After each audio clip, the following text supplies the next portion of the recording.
whoever's in there. And addressing the pass that Harold kind of caught late, we had a look that we called it earlier in the game, kind of wanted to come back to it.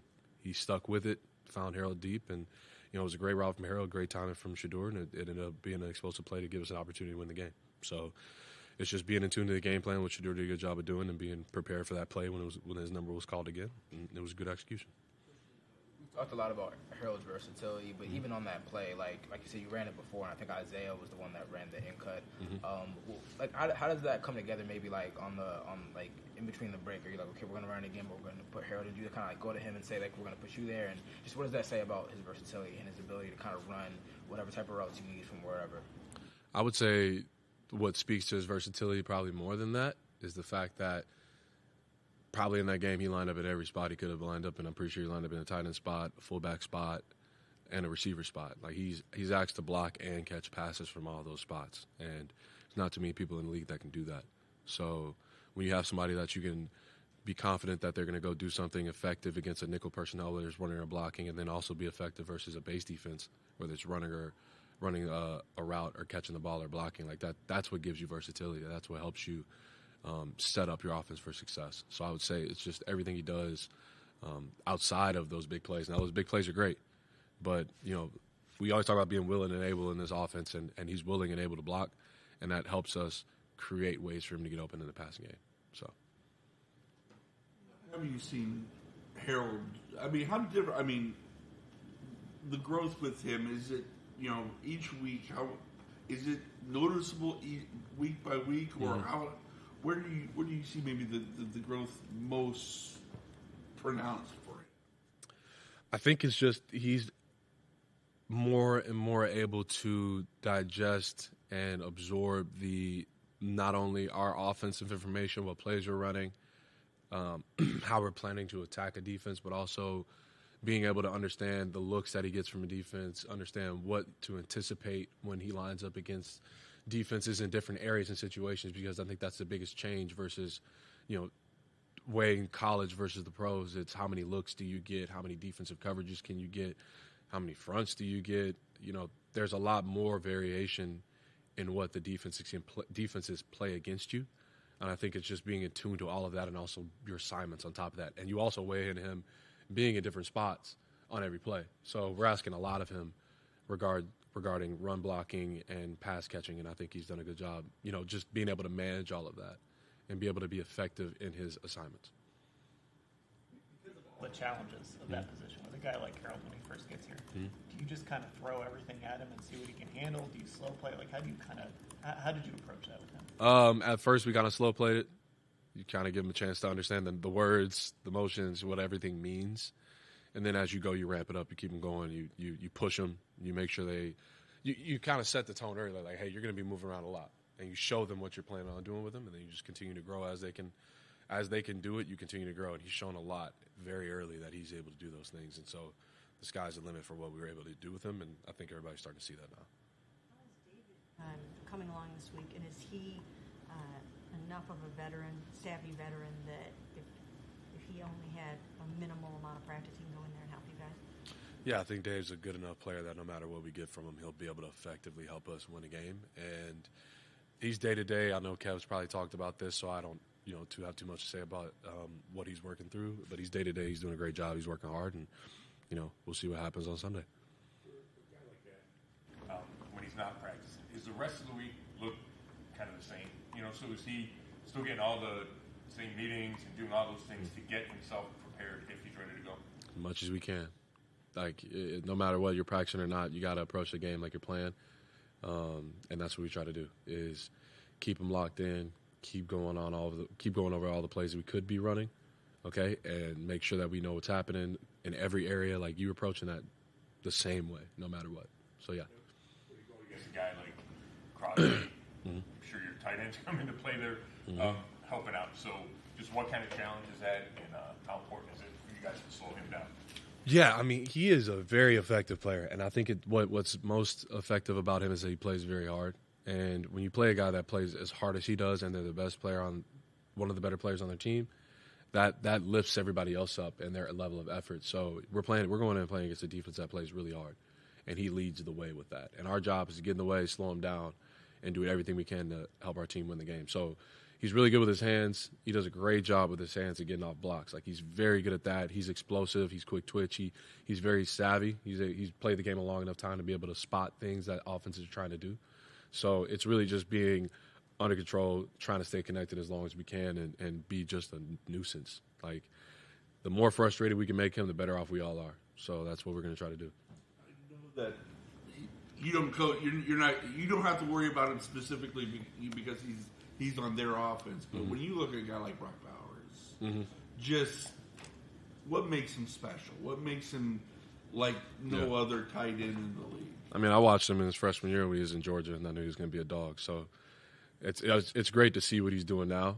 I think it's even funny. Like, I would watch some of his target tapes from the last year with Harold to kind of show him some of the things that teams are doing, how to run certain routes, things that we're matching up with on him. And I mean, he's explosive. He catches the ball really well. He knows how to get open, and he knows when to use his speed versus his size, right? Like, he understands the matchup. When can I ricochet off of a guy? When can I use my power to move a guy off of me? And when am I just faster? And when can I just run away? And I think what he really is good at, too, is he's effective after the catch. He catches the ball. He gets north and south. He makes people miss, but any yards that he can gain, he's going to gain. And I think that's how you show up. You know, you're like, oh, wow, how does this guy have so many yards, so many catches? And that's how it pops up. And he's efficient, doesn't drop the ball very often. He's consistent. And I think that's when you play at a high level consistently, it's usually how you end up being a good player. How would you say the passing game has looked at this week with Shedeur out there practicing and getting his first reps with the first team? How's it look? Yeah, I think we've done a good job. It's been a good week of practice. I think our tight ends have been effective. Our tight ends have been effective in doing our job, right, and making sure that we're not causing any issues for him and his thought process and how he processes the look. So everybody's been out there doing a job. It's been a good week of practice, and now we got to go out there and execute on Sunday. All right, awesome. Thank y'all.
CO, thanks for the water.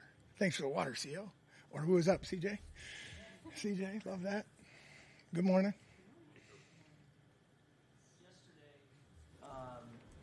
Jim Schwartz had some pretty high praise for Carson, saying that just his command of the field is something that it even took like somebody like Ray Lewis, who he worked with early in his career, 3 years to develop. Just what can you say about him being prepared already to obviously a Hall of Famer, and what you notice about his play through 10 games?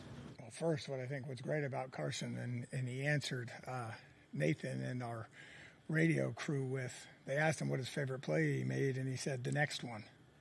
And that typifies how he sees the world. He has a unique ability to focus in the moment and make quick decisions and then put it away and go to the next play. That's one of the hardest things to teach. I was fortunate enough as a young coach to work with Takeo Spikes and Patrick Willis and Navarro Bowman. And what Takeo Spikes taught us was when he was young, going through getting it, because it's exciting. There's all kinds of stuff going on the field, as you know. And what he would say to himself is, next play's my best play. Next play's my best play. And that was one of the things I shared with Carson, and I share with a lot of young linebackers. But he has a great mental attitude to be able to do that. So it's special how he can go to the next play and focus and forget about it and go. And usually after he gets the guy on the ground, which is special that he's able to do that as well. I don't know that I've ever seen a defender, at least a rookie defender, come in and understand spatial awareness the way that Carson does. And I remember we used to talk about it even with JOK. He had to figure out where he needed to be.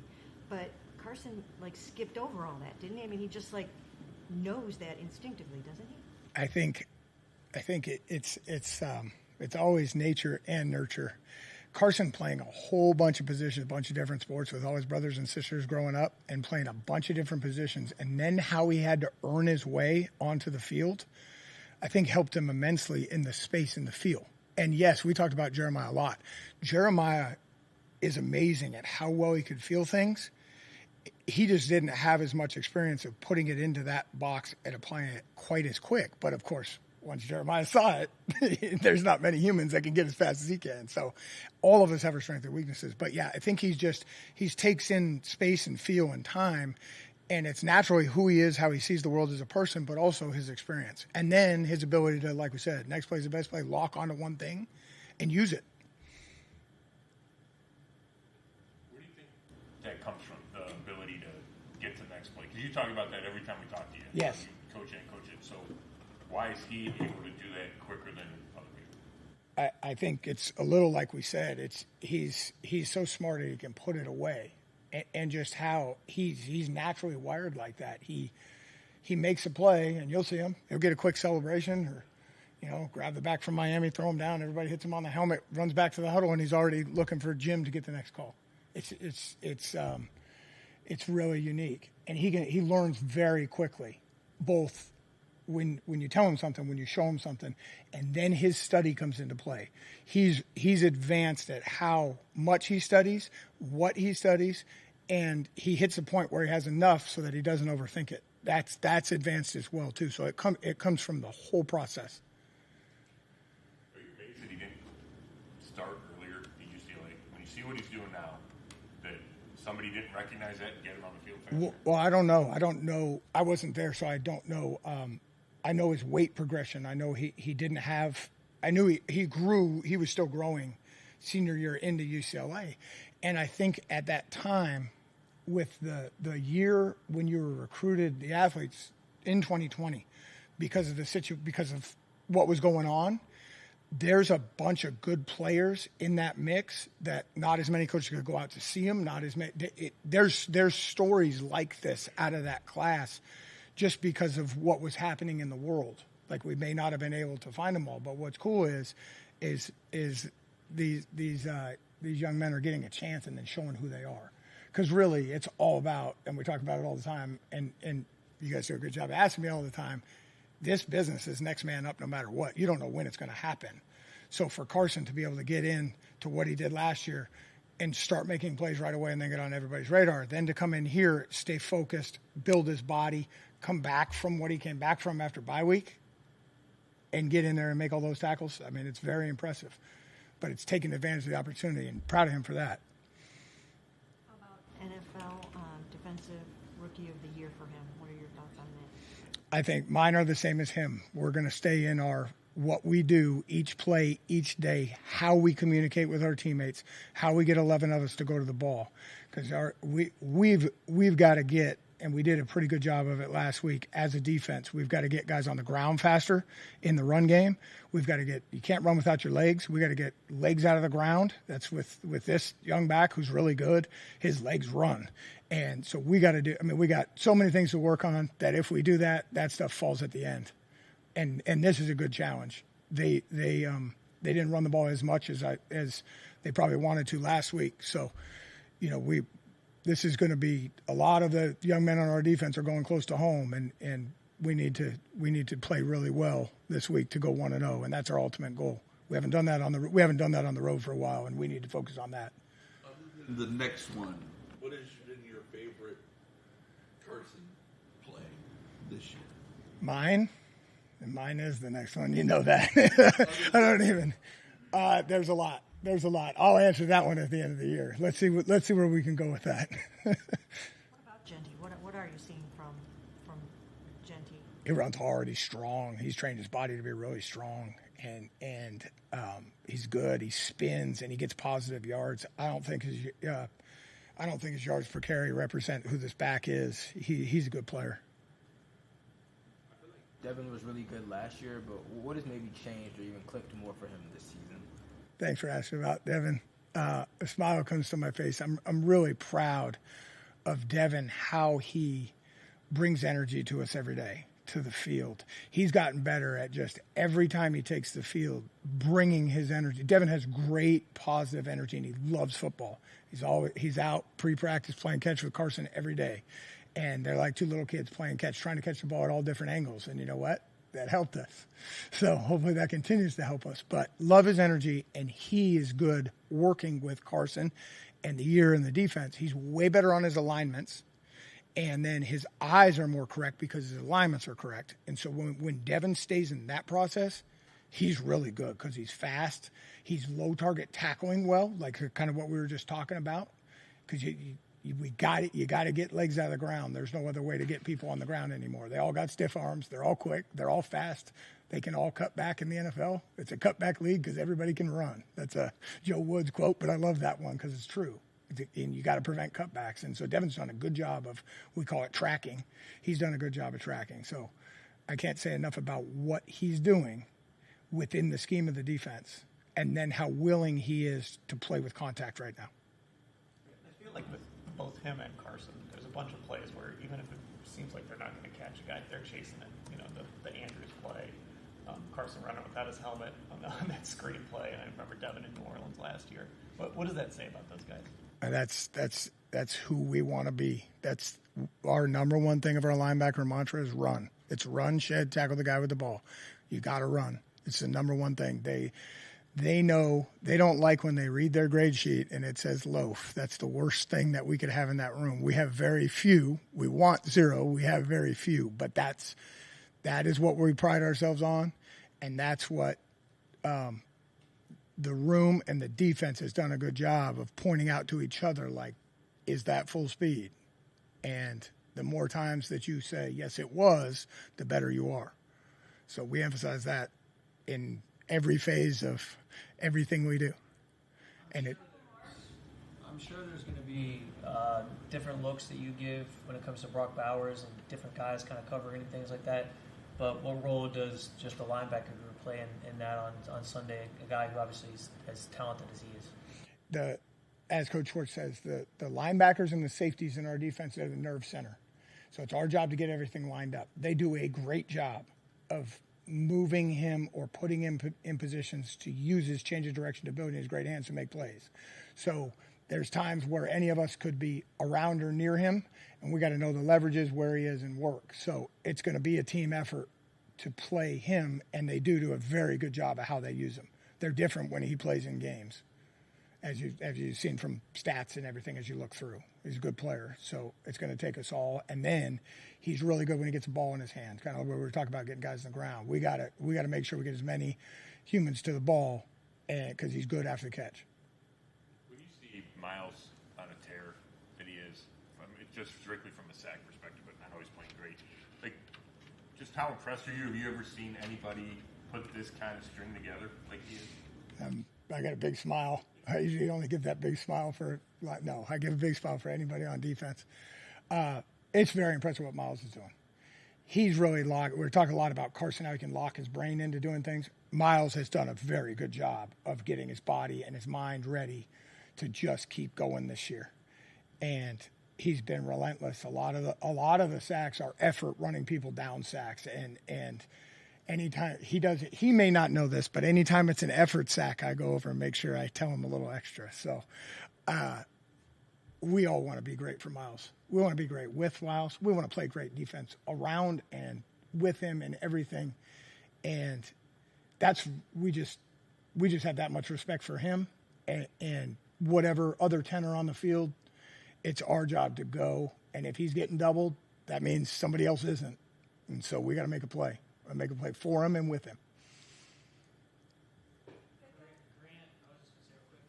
Yesterday, he's been trying to get Carson to come up with a signature celebration after he makes big plays. Do you have any ideas for him? Have you helped him out with that at all? We just tell him to have a plan, and if you tell Carson to have a plan, he does. So I don't think it'll be. I love Grant's signature celebration, by the way, but he won't. He's going to make sure it's quick so he can get back and do the next play. That's just how he's wired. So hopefully everybody runs over and sees it when he does it really quick. Go Browns.